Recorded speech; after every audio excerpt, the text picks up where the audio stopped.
Hello दोस्तों, आज हम आए हैं पटौदी ज़िले के एक गांव के एक मंदिर में जिसका नाम है श्री बंगलामुखी मंदिर। देश में बंगलामुखी मंदिर बहुत ही कम पाए जाते हैं, उनमें से ये एक है। और आइए आपको इस मंदिर का स्वरूप दिखाते हैं अंदर से।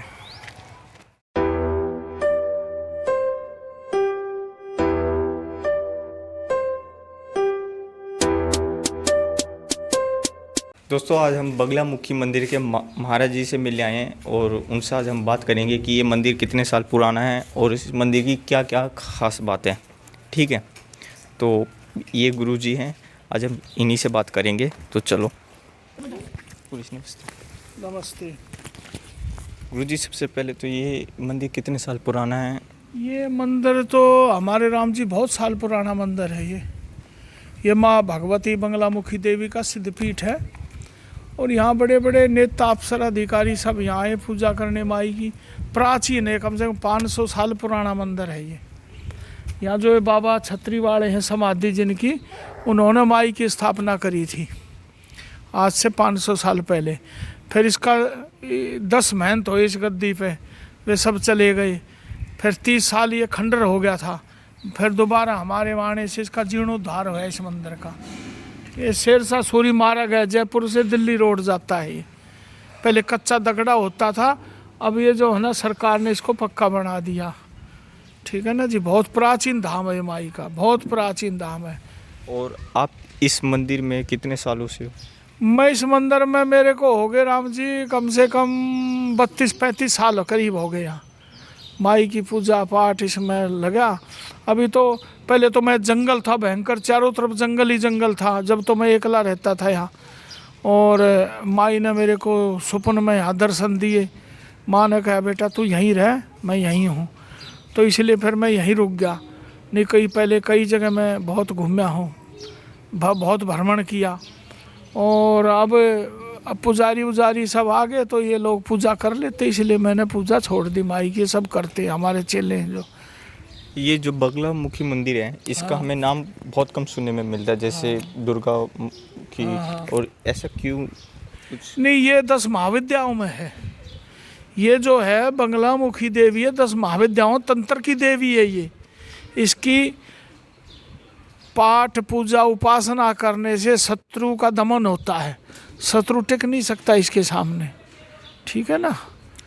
ये जो बगलामुखी मंदिर है, हाँ, इसके आशीर्वाद पाने के लिए हमें मतलब क्या क्या मतलब करना चाहिए ये मंदिर के लिए? ये राजराजेश्वरी देवी है, राज दिलाती है। इसकी पूजा करने से राजयोग बनता है।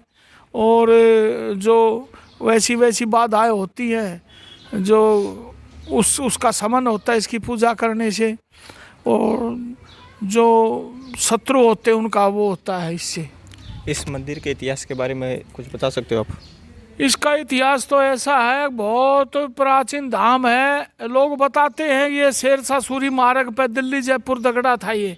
इसके ऊपर ये राजा लोग यहाँ से निकलते थे, वे माई की पूजा करके निकलते थे यहाँ से। और 500 साल पहले ये महात्मा जो है बाबा यहाँ हुए छत्री वाले बाबा, इन्होंने स्थापना करी थी इस माई की। ठीक है ना, ये है यहाँ का। नाथ संप्रदाय तो आदिनाथ से चली है, शंकर भगवान से। और शंकर भगवान के अवतार शिव गुरु गोरक्षनाथ जी हुए।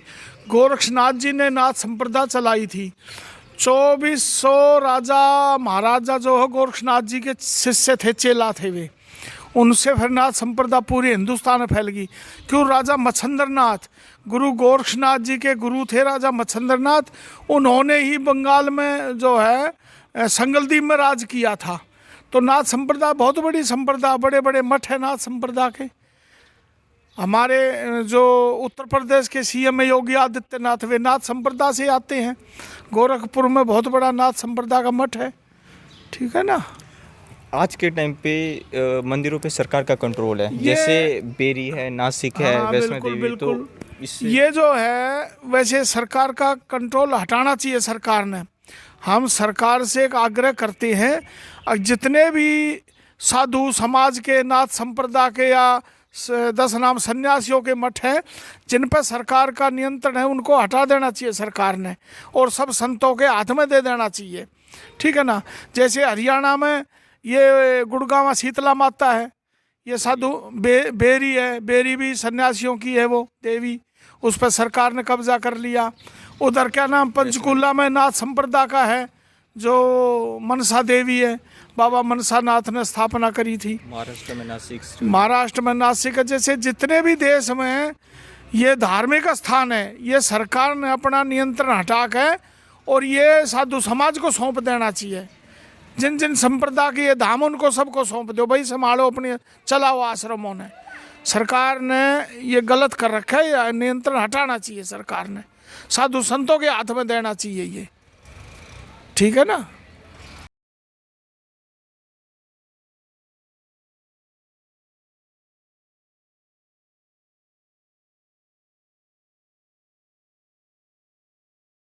नहीं, हमारे नाथ संप्रदाय में जाति पाति नहीं कोई भेदभाव है। हमारी समाज में हर जाति के महात्मा बनते हैं, हर जाति के, कोई भेदभाव नहीं। मोमडन भी बने हैं, बाबा गुरु गोरक्षनाथ जी के चेला हाजी पीर रतननाथ जी महात्मा बने थे, ठीक है। और गुरु गोरक्षनाथ जी ने मोहम्मद बौद्ध बनाया था। हमारी जाति में कोई भेदभाव नहीं है।